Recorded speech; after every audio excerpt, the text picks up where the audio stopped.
Ici, c'était craigner l'Éternel et servir-les avec intégrité et fidélité. Amen. En d'autres termes, avec constance dans nos actions, Amen. dans notre affection et dans nos sentiments. Amen. Que Dieu bénisse les frères, je crois qu'il est déjà parti. Il faudrait qu'il voit que Dieu vous bénisse richement. Ça m'a beaucoup touché le message. Dieu est disposé à nous aider. Amen. Il veut nous aider même plus que nous-mêmes voulons nous aider. Des fois, on ne tient pas compte de ça. Mais c'est vraiment une bonne chose d'avoir un tel Dieu. Que le Seigneur nous aide dans cette année que nous sommes en train de transiter à avoir plus conscience de ça. Amen. Parce que des fois, on passe par des épreuves, on se dit, oh, le Seigneur m'a-t-il oublié? Or, il veut nous aider même plus que nous-mêmes. Même les épreuves par lesquelles nous passons, il a un but précis à atteindre pour notre vie. Amen. Gloire soit rendue à Dieu. Le temps est avancé. Je ne voudrais pas prendre beaucoup de temps. Que le Seigneur m'aide vraiment à respecter les temps que le pasteur m'a alloués. Que le Seigneur m'aide. On va s'élever pour lire la parole. Amen. On va partager 3 portions d'écriture. Le premier texte sera dans le livre de Daniel, chapitre 3, à partir du verset 27 à 30. Donc Daniel, chapitre 3, le verset 27 à 30. Je lis la parole au nom du Seigneur. Les strates, les intendants, les gouverneurs et les conseillers du roi s'assemblèrent. Ils virent que le feu n'avait aucun pouvoir sur le corps de ces hommes, que les cheveux et leurs têtes n'avaient pas été brûlés, que leurs caleçons n'étaient point endommagés, et que l'odeur du feu ne les avait pas atteints. Nebuchadnezzar prit la parole et dit, béni soit les dieux de Shadrach, de Meshach et Abednego, lesquels ont envoyé son ange et délivré ses serviteurs qui ont eu confiance en lui. Amen. Et qui ont violé l'ordre du roi et livré leur corps plutôt que de servir et adorer aucun autre Dieu que leur Dieu. Voici maintenant l'ordre que je donne. Tout homme, quelque peuple, nation ou langue qu'il appartienne, qui parlera mal du Dieu de Shadrach, de Meshach et d'Abednego, sera mis en pièces. Et sa maison sera réduite en état d'immondice. Parce qu'il n'y a aucun autre Dieu qui puisse délivrer comme lui. Amen. Amen. Après cela, le roi fit prospérer Shadrach, Meshach et Abednego dans la province de Babylone. Amen. Amen. On va prendre le deuxième texte dans le livre d'Exode, Exode chapitre 34, à partir du verset 4 à 6. Je réitère, Exode chapitre 34, à partir du verset 4 à 6. Moïse tailla 2 tables de pierre comme les premières. Il se leva de bon matin et montant sur la montagne de Sinaï, selon l'ordre que l'Éternel lui avait donné. Il prit dans sa main les 2 tables de pierre. L'Éternel descendit dans une nuée, s'éteint là auprès de lui et proclama le nom de l'Éternel. Et l'Éternel passant devant lui et s'écria, l'Éternel, l'Éternel, Dieu miséricordieux et compatissant, lent à la colère, riche en bonté et en fidélité. Amen. On peut s'asseoir alors qu'on prend les derniers textes. Psaume 89 à partir du verset 9. Psaume 89 à partir du verset 9. L'Éternel Dieu des armées, qui est comme toi, puissant, ô Éternel, ta fidélité t'environne. Amen. Amen. Prions encore un moment, Seigneur, merci. Parle-nous, Seigneur, d'une manière spécifique. Bénis chacun de nous ici pour la gloire de ton nom. Et garde-moi du chemin, Seigneur.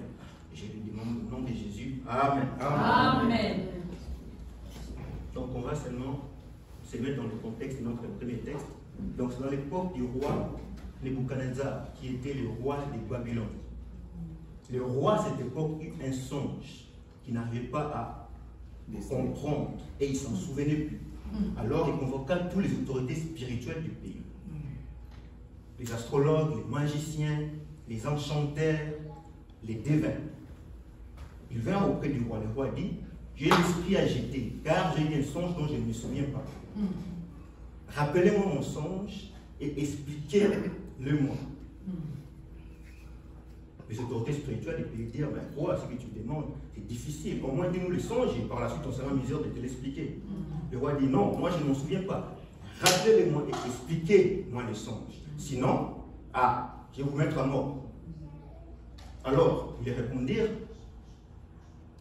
aucun roi aussi grand n'a demandé une telle chose. Parce que ces choses-là, seuls les dieux peuvent le faire. Mais les dieux n'ont pas l'air de mer ici sur terre. Amen. Amen. Par la suite, le roi fut irrité. Alors il décréta qu'on tue tous les autorités spirituelles du pays et les sages du pays. Alors comme Daniel, Shadrach, Meshach et Abednego faisaient aussi partie des sages du royaume, la nouvelle arriva à les oreilles de Daniel. Quand Daniel l'a pris, il a eu peur pour sa vie. Alors il convoqua Shadrach, Meshach et Abednego. Il leur dit, on va aller en prière pour chercher la volonté du Seigneur. Que le Seigneur puisse nous révéler les songes et son interprétation. Après quelques temps après, le Seigneur, par sa grâce, bon comme il est, il révéla les secrets à Daniel. Et Daniel demanda d'aller voir à nouveau le roi. Il alla voir le roi. Au roi, j'ai l'interprétation du songe et j'ai pu même rappeler le songe que tu as dit. Lorsqu'il le fit, le roi se fit émerveiller. Il se prosterna devant Daniel, comme pour dire que le Dieu de Daniel est le Dieu véritable. Par la suite, le roi décida d'ériger une statue. Et cette statue, frère Wanam dit, c'était la statue de Daniel. On va lire ça. Dans le message question-réponse sur les sceaux, frère Wanam dit ceci. Et souvenez-vous à l'époque de Babylone et de Nebuchadnezzar, quand le royaume des nations a été inauguré. Vous voyez, quand le royaume des nations a été inauguré, ça a commencé par l'adoration d'un homme. Nebuchadnezzar a érigé une statue à un homme. Et si vous êtes spirituel, et je crois que nous sommes spirituels ici dans cette église, maintenant écoutez bien cette révélation.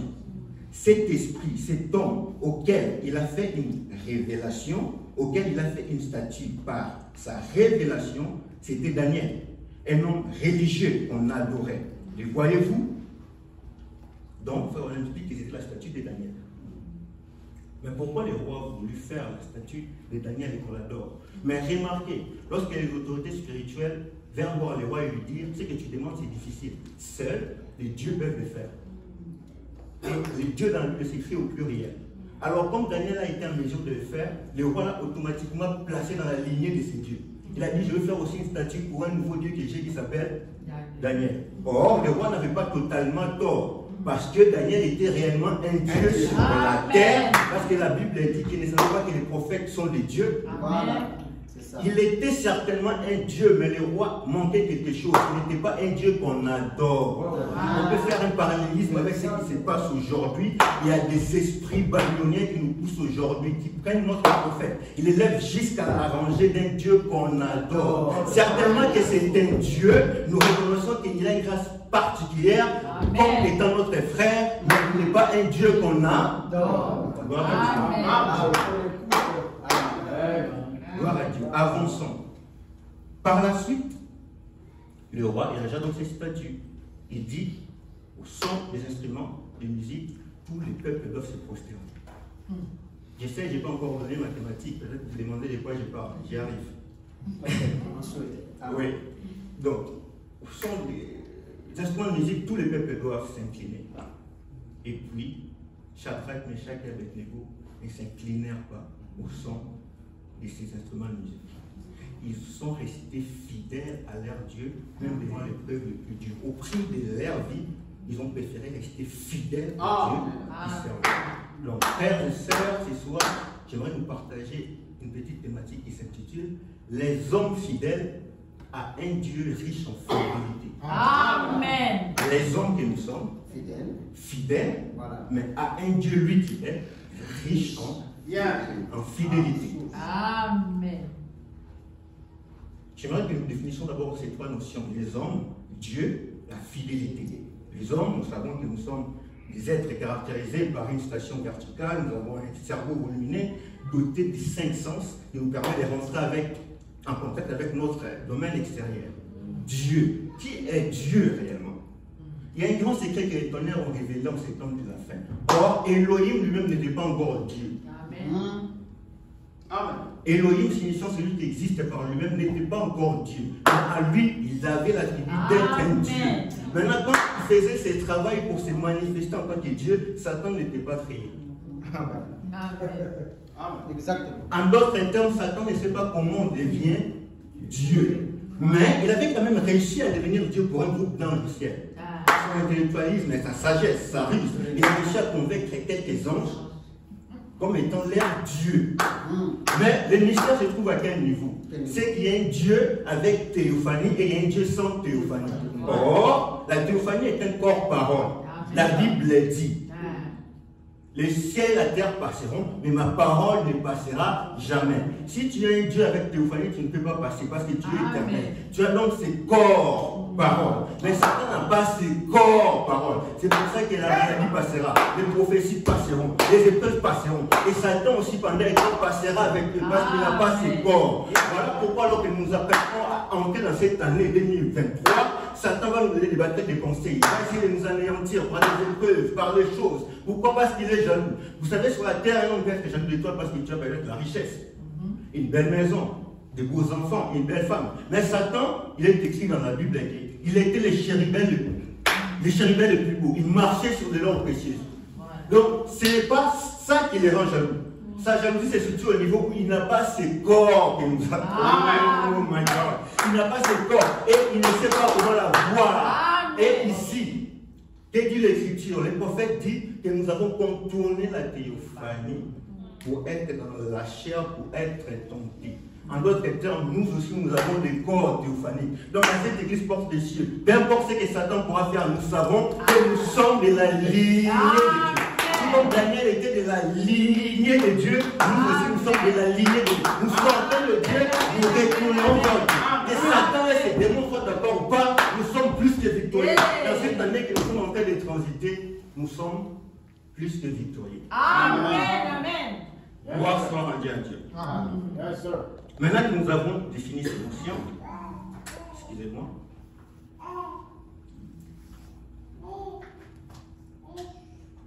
posons alors une base qui va nous permettre de construire notre pensée de ce soir. Écoutez bien cette phrase. Dieu est fidèle à sa parole, que même son pardon n'exclut pas ses sanctions. Il est tellement fidèle à ce qu'il dit, que même lorsqu'il te pardonne, ça n'exclut pas ses sanctions. On a une histoire ici, je ne sais pas si j'aurai le temps de lire, j'essaie de courir vraiment avec le roi David. Lorsqu'il prit la femme d'un autre, Bathsheba, Dieu envoya les prophètes, c'est dans le livre de Samuel à partir du verset 24, de Samuel 24 plutôt à partir du verset 12, il est écrit, va dire à David, ainsi parle l'Éternel, je te propose 3 fléaux, choisis-en un, et je t'en frapperai. La fidélité de Dieu. Gad alla vers David et lui fit connaître la chose en disant, veux-tu 7 années de famine dans ton pays, ou bien 3 mois de fuite devant tes ennemis qui te poursuivront, ou bien 3 jours de peste dans ton pays. Maintenant choisis et vois ce que je dois répondre à celui qui m'a envoyé. Verset 14, David répondit à Gad, je suis dans une grande angoisse. Oh, tombons entre les mains de l'Éternel, car ses compassions sont immenses. Mais que je ne tombe pas entre les mains des hommes. L'Éternel envoya la peste en Israël, depuis le matin jusqu'au temps fixé, et de Dan à Beersheba, il mourut 70 000 hommes parmi le peuple. Vous voyez, David, il a commis une erreur. Il a demandé pardon à Dieu, mais Dieu dit, ok, tu veux pardonner, mais je vais te sanctionner. Et David, plus tard dans cette psaume, il dit, avant que je ne sois humilié, je m'égarais tout le temps. En d'autres termes, David s'ensalait dans sa marche. Il a dit, ok, je vais te faire entrer dans un processus d'humiliation afin de te garder dans ma parole. Jésus. Amen. Amen. Donc, vous remarquez qu'à cause de l'erreur d'un homme qui occupe une position d'autorité, près de 70 000 personnes meurent dans le pays. Et Dieu était même obligé, avant les 3 jours, d'arrêter l'ange qui était en train de causer cette mort parce que les gens mouraient trop. Quand on lit la suite de l'histoire. Amen. J'y arrive. Écoutez ce que le prophète dit. Dans le message Hébreux chapitre 6, deuxième partie. Maintenant, vous dites, eh bien, il est possible que nous rétrogradions. Non, absolument. Et quand vous rétrogradez, excusez-moi, vous allez recevoir une correction. Ne vous en faites pas. Abraham a reçu une correction. Les autres ont reçu une correction. Et vous aussi, vous recevrez une correction. N'allez pas croire que ça vous donne le droit de pécher. Pas du tout. Vous allez payer pour tout ce que vous faites. Vous moissonnerez ce que vous avez semé. Si vous commettez un petit, il dit un petit péché, vous moissonnerez tout un baquet plein. C'est vrai. Mais, frère, ça ne veut pas, remarquez bien ce qu'il dit à la fin, ça ne veut pas dire que vous êtes perdu. Voilà. C'est tout à fait vrai. Abraham a moissonné exactement ce qu'il avait semé. C'est vrai. Mais il était toujours sauvé. Alors que nous sommes en train de transiter dans cette année 2023, nous voulons être conscients de ça. Que les erreurs que nous allons commettre, Dieu va sanctionner. Bien qu'il va pardonner, mais il va sanctionner. Parce que nous sommes des êtres perfectibles, nous sommes dans la chair. C'est sûr que nous allons commettre des erreurs. Mais Dieu va sanctionner. Et dans les Hébreux, l'apôtre Paul dit, c'est comme des fils que Dieu nous traite. Il nous corrige pourquoi? Pour que nous participons à sa sainteté. Amen. Donc même quand Dieu corrige, c'est toujours dans l'intention que nous soyons comme lui. Amen. Amen. Gloire à Dieu. Amen. Posons alors cette deuxième base pour solidifier ces fondements avant que nous rentrons dans les déclarations pour terminer. Écoutez bien. Dieu épuisera toutes les ressources des cieux plutôt que de laisser échouer sa parole. Amen. Amen. Amen. Dieu épuisera toutes les ressources des cieux plutôt que de laisser échouer sa parole. Donc alors que nous sommes en train de transiter, nous savons que des fois, il y aura des situations dans cette année qui va venir que nous ne comprendrons pas.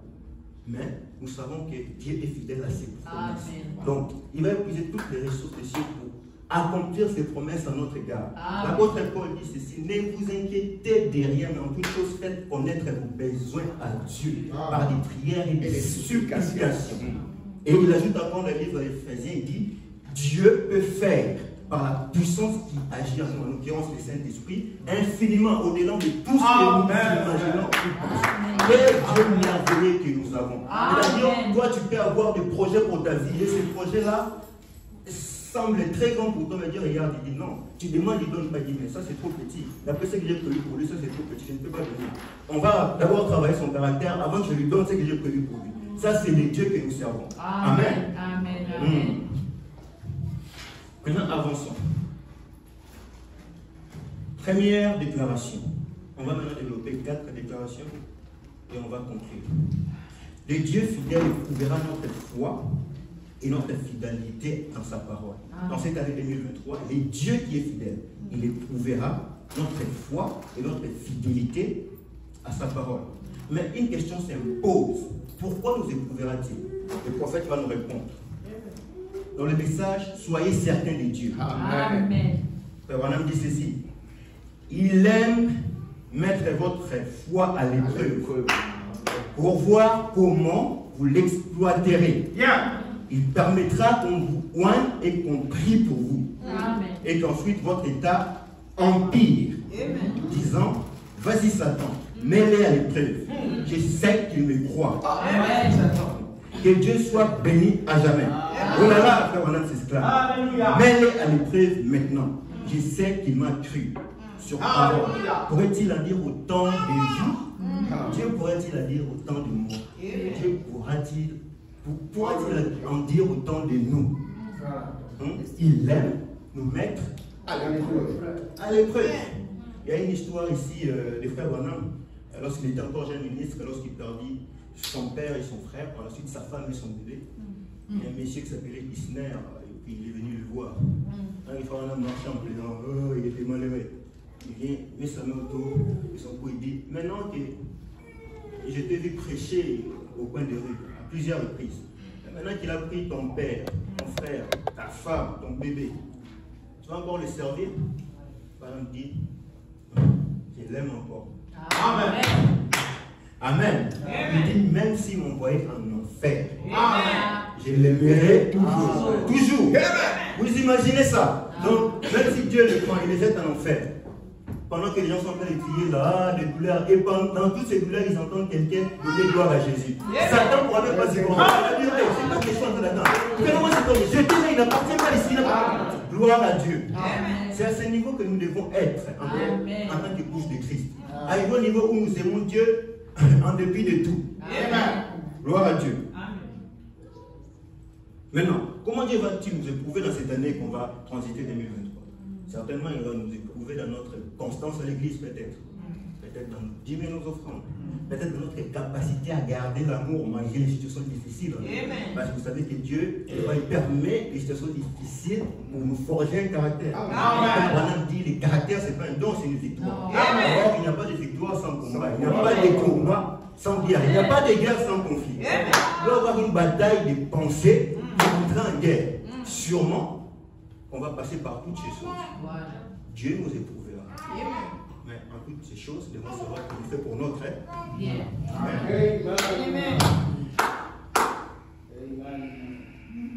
Maintenant, Frère Branham dit ceci dans l'exposé de cet âge de l'Église. Jésus s'est présenté comme celui qui est saint, véritable, ou la seule réalité. Celui qui a la clé de David, celui qui ouvre et qui ferme. Et c'est l'exacte vérité. Ces mots les décrivent parfaitement. Amen. Mais les Juifs de ces temps-là l'ont refusé. Lui et tous ceux qui l'étaient. Ils l'ont rejeté. Ils ont rejeté leur sauveur et tous ceux qui l'étaient pour eux. Et les chrétiens de nom ont fait la même chose aujourd'hui. Ils ont fait exactement comme les Juifs. Les Juifs l'avaient crucifié et s'étaient ensuite attaqués aux vrais croyants. Les chrétiens de nom l'ont crucifié à nouveau. Et ils ont attaqué la vraie église pour la détruire. C'est la partie suivante qui m'intéresse plus. Écoutez ça. Mais Dieu est fidèle. Amen. Et c'est lui qui est au-dessus de tout reviendra. Alors, il montrera qui est le seul souverain. Et alors, même qu'il démontrera ce qu'il est au monde, et que le monde entier se prosternera à ses pieds. Le monde entier se prosternera en même temps aux pieds des saints, démontrant ainsi que les saints avaient raison dans leur position à son égard. Amen.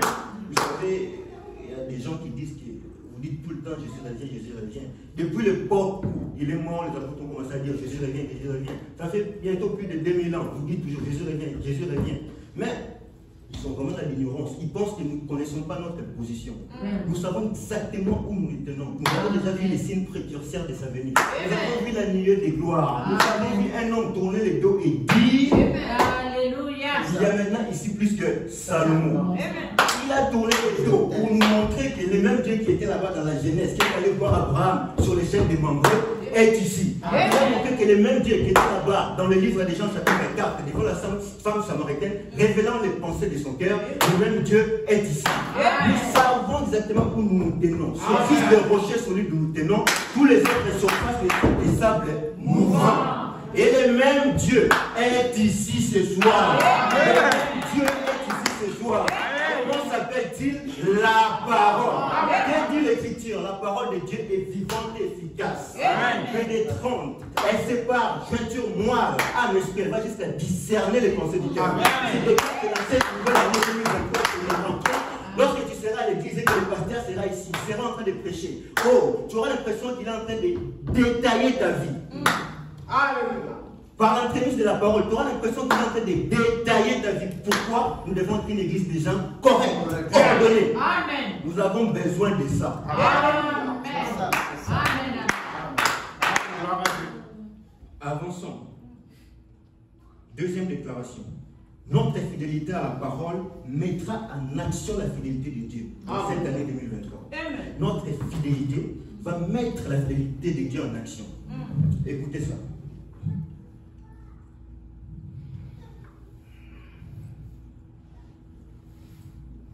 Je vais prendre juste le paragraphe 54. Dans le message, soyez certains de Dieu, frère, dit ceci. Alors le roi dit, liez-leur les mains et les pieds et conduisez-les à la fournaise. Ils approchèrent donc de la fournaise, le feu éclairant leur visage. Et Dieu se tenait toujours là à regarder. Mais ils étaient certains qu'il était Dieu. Amen. Ils avaient confessé leur faute. Ils avaient rectifié tout ce qui, à leur connaissance, devait être rectifié. Ils étaient certains qu'il était Dieu. Ils s'avancèrent donc tout droit dans la fournaise ardente. Et au tout dernier moment, voilà qu'il descend des cieux. Amen. Porté par un char de vent. Amen. Et les évente pour les débarrasser des cendres pendant qu'il les console et leur parle. Amen. Donc, Shadrach, Meshach et Abednego se retrouvent devant un fait accompli. La fournaise a été chauffée 7 fois plus. Donc, s'ils n'obéissent pas, ils vont être jetés au feu. Mais leur fidélité a déclaré automatiquement la fidélité de Dieu. Dieu attendait jusqu'à ce qu'ils prennent la décision qu'il faut, lui montrer qu'ils sont fidèles à lui. Et en même temps, Dieu les attendait dans le feu. Amen. Des fois, Dieu nous attend du côté où nous ne nous attendons pas. Amen. Gloire à Dieu. Des fois, nous voulons être tellement en sécurité que nous empêchons Dieu de faire avec nous ce qu'il veut exactement. Nous l'empêchons de nous manifester parce que nous avons créé un cercle et nous l'avons limité. Il fonctionne comme ça. Dieu ne peut jamais être maîtrisé. Alléluia.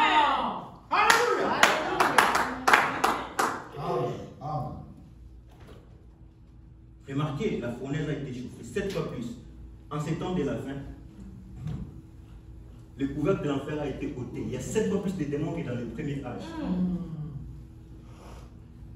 Mais, en cette année 2023, là où nous sommes en train de transiter, lorsque Satan voudra toucher le corps par les maladies, lorsqu'il voudra toucher notre esprit peut-être par la dépression, dans notre âme, il trouvera une quatrième. 1 Thessaloniciens 5:23. Que le Dieu de paix vous sanctifie lui-même, corps, esprit et âme, pour vous garder irrépréhensible jusqu'au jour. L'être humain est parti. Satan pourra peut-être toucher le corps. Mais lorsqu'il arrivera dans l'âme, il trouvera un être. Oh, gloire à Dieu. Le Saint-Esprit. Et quand il verra ça, il se dira, oh mais c'est celui-là qui m'a vaincu là-bas. Oh, dans les déserts, c'est celui-là qui m'a vaincu à Golgotha. C'est le même Dieu qui marche avec nous. Amen. Avancez. Alléluia. Troisième déclaration. J'achève, il me reste une déclaration.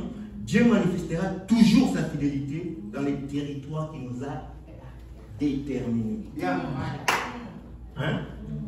Prenons le livre de Josué rapidement. Josué chapitre 1 à partir du verset 3. Il est dit ceci. Tout lieu qui foulera la plante de votre pied, je vous le donne, comme je l'ai dit à Moïse. Écoutez bien, il n'a pas dit partout. Il a dit tout lieu.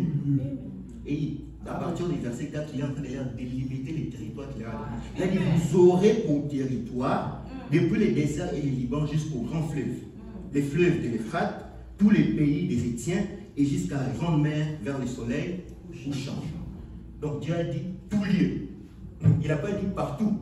Il leur a tracé un territoire. Et lorsque vous lisez l'histoire des gens, des fois, ils ont voulu dépasser ce territoire-là que Dieu avait tracé. Dieu lui disait, si vous essayez de faire ça, vous allez perdre la bataille.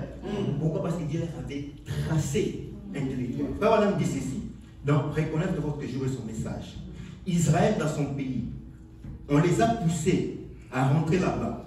Menés là comme des brebis, les loups ont couru après et les ont forcés à retourner se mettre à l'abri dans leur propre pays. Souvenez-vous, Israël a reçu la promesse qu'elle serait bénie, mais seulement à condition d'être dans son pays. Amen. Jamais Dieu ne bénit Israël quand elle est en dehors du pays. Amen. Abraham est sorti du pays, il a été condamné. Tous ceux qui quittent le pays sont condamnés. Dieu peut seulement bénir Israël quand elle reste dans sa patrie. Et elle y est maintenant comme nation. Et l'Église a été appelée. Tout ce qu'elle attend, c'est l'enlèvement de l'épouse. Vous voyez, nous aussi en tant qu'Israël spirituel, comme dit l'apôtre Paul, nous sommes l'Israël spirituel. Dieu nous a délimité un territoire, des messages de l'air. Et nous savons que partout où nous mettrons nos pieds, que nous restons dans notre zone, c'est là que nous allons nous possession. Que ça soit en Afrique, que ça soit en Europe, que ça soit en Asie, partout où est-ce que nous fleurons la porte de nos pieds, aussi longtemps que nous restons dans les territoires que Dieu nous a délimités, c'est là que nous est donné en possession. Gloire à Dieu. Et en cette année 2023, lors de notre transition, nous allons servir Dieu dans les pays. Amen. Non pas avec négligence, mais avec excellence. Parce que Jérémie dit, maudit soit quiconque prend l'œuvre de Dieu avec négligence. Nous ne voulons pas être des hommes et des femmes qui prennent l'œuvre de Dieu avec négligence. Nous servirons Dieu dans les pays. Ceux qui sont dans l'œuvre de Dieu seront excellents. Ceux qui sont des pères et des mères seront excellents et excellents. On aura des frères et des sœurs excellents.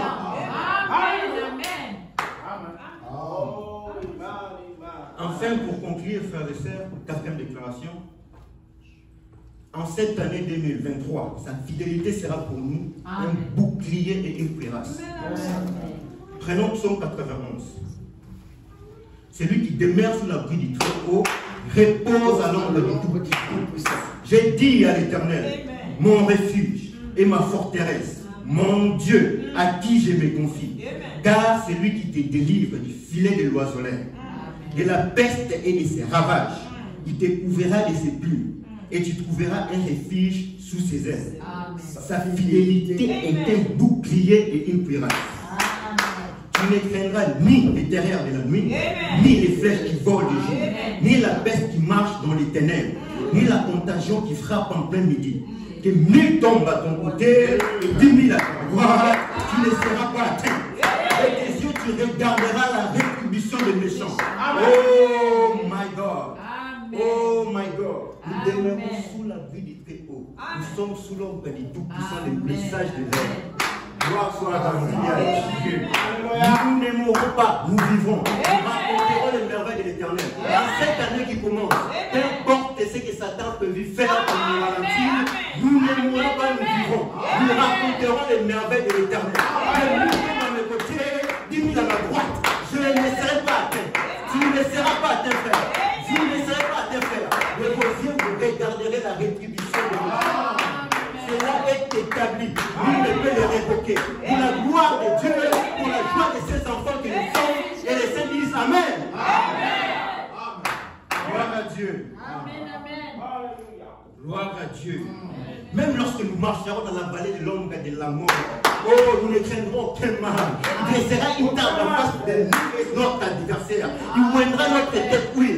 Notre coupe débordera. Oh oui, même pour nos ennemis. Oh oui, notre coupe débordera. Même pour nos ennemis. Oh, toute arme forgée contre toi, mon frère, ma soeur, en cette année 2023, sera nulle et sans effet. Je ne dis pas de toute arme braquée, toute arme forgée, c'est-à-dire l'arme que Satan est en train de réfléchir, à concevoir, tout ralentir, tout perpétuer, sera nulle et sans effet. Cela est établi, nul ne peut les révoquer. Pour la gloire de Dieu, pour la gloire de ses fils et filles que nous sommes. Gloire à Dieu. Amen, amen, amen. Frères et sœurs, je vais finir. Mon temps est épuisé. Enfin, pour terminer, je dirais ceci. En cette année 2023, Dieu ne peut nous épargner ni des pleurs, ni des jours qui nous oppressent et qui nous irritent parfois. Parce que pour vivre, pour passer vers le ciel, il faut passer par les calvaires. La douleur doit nous guider pas à pas. Alors, lorsque nous serons dans des situations où nous ne comprenions pas, où nous avons prié, nous avons demandé autre chose, et autour de nous, nous allons se manifester autre chose. Retenons une chose. Dieu est fidèle. Amen. Sa fidélité s'environne. Et le Seigneur vous bénisse.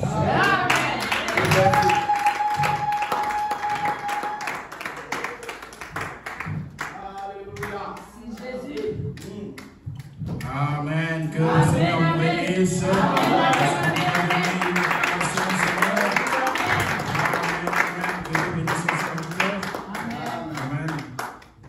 Je possède un sauveur. Dont l'amour fut si grand, il connut la suprême agonie. Nous sublimons c'est moi, que le divin mouvement peut sauver par sa grâce infinie.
Shut